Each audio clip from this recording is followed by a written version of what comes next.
Hey guys, so we finally bought a Marshall stack, and not only just a Marshall stack, but a big old 100-watt Marshall Jubilee.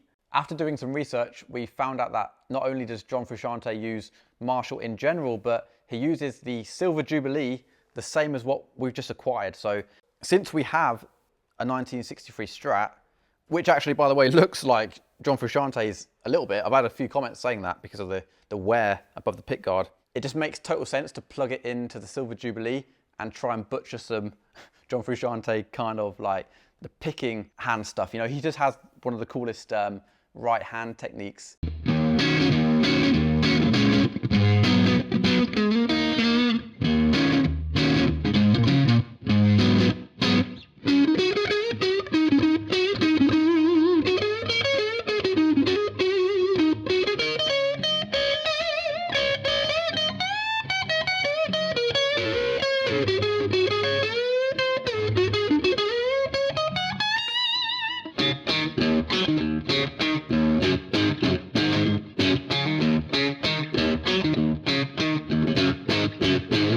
Probably not the cleanest technique compared to someone like Corey Wong just doing some crazy funk. It's like, it's not that kind of thing, but he has a lot of feel, the Hendrix kind of hammer-ons and pull-offs.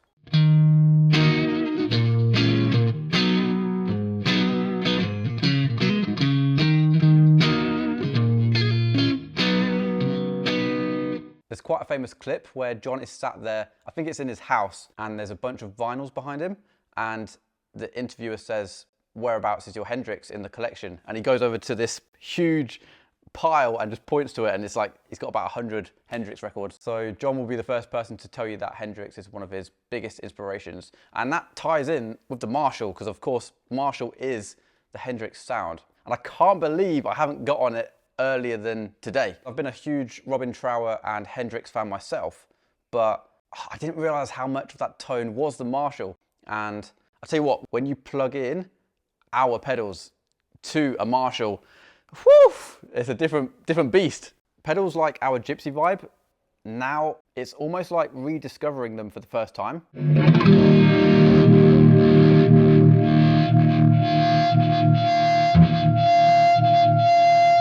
I've never actually felt the vibe quite like that. It's literally shaking the walls, the walls in the warehouse, and it's like the most trippy experience in here. So now you might be wondering why we've chosen the Silver Jubilee, which is a bit, you know, typically known as a higher gain Marshall.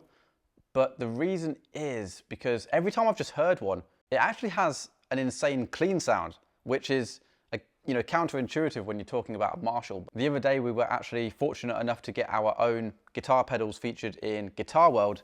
And as we were doing the Guitar World interview, Amit, which is a super cool guy at Guitar World, he had a Silver Jubilee in the back, and he was saying that, yeah, he just uses it for the clean tones predominantly. Let's crank the input gain a bit, and let's see how the clean tone stacks up. I'm gonna try and run it pretty hot, even though it's clean, because, you know, you don't want it too clean. But let's try and push it to its limits on the clean channel.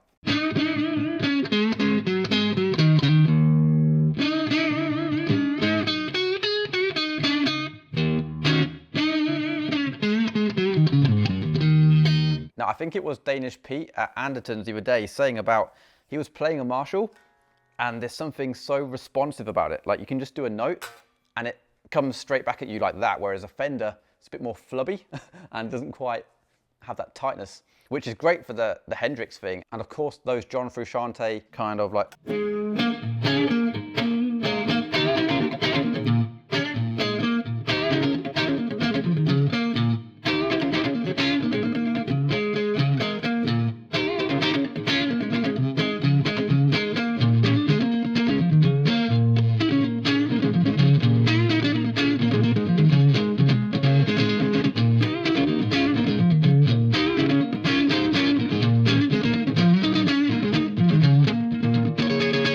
Now, this video isn't actually sponsored by Marshall. However, Marshall have actually just sponsored our new studio that we're building, which is beyond belief. If my 10-year-old self knew that we were going to get endorsed by Marshall one day, I'd literally freak out. But yeah, soon we're getting the studio series of, you know, like the Plexi and the JCM 800 and the JTM 45. We're going to get them for the studio. Again, we're not actually in the studio here. We're in our warehouse, which is, we're just trying to make do while we transition with the move at the moment.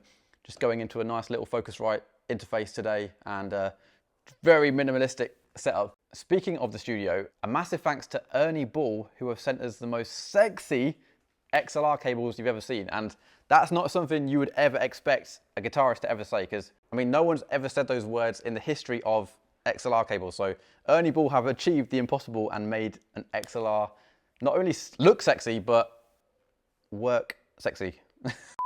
Also, we needed a bunch of speaker cables. So they were very kind to send loads of speaker cables, because we're going to be using an Ampete amp switcher in the studio. Don't know if you guys have seen those, but it's the most crazy device where you plug in all of your heads and all of your amps, and you can literally just pick and choose which one you want to use in real time. So yeah, thanks to Ernie Ball for sending us a crap load of speaker cables as well. Again, they're just so slick, and you just know that they're going to last. You don't have to buy them twice. So yeah, thanks Ernie Ball. So let's continue the Hendrix and Frusciante tone search, but in the more heavier vein right now. So let's click on the, it's got a little push-pull knob.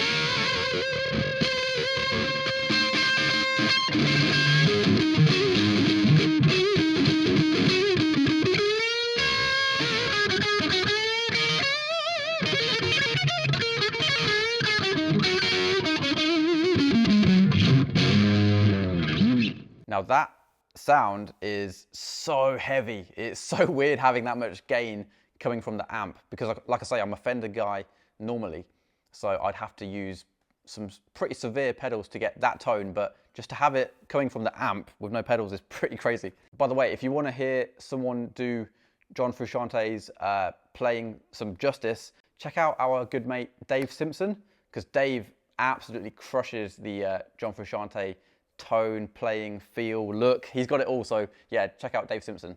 Now there's something about the Marshall sound which I should have got on years back. I can't believe I've never actually had a Marshall. Like, I've been doing so much tone searching with the Fender stuff that I sort of neglected Marshall. I love this amp. It's crazy. It's just got that Marshall thing, but there's something about the clean tones like we've been talking about.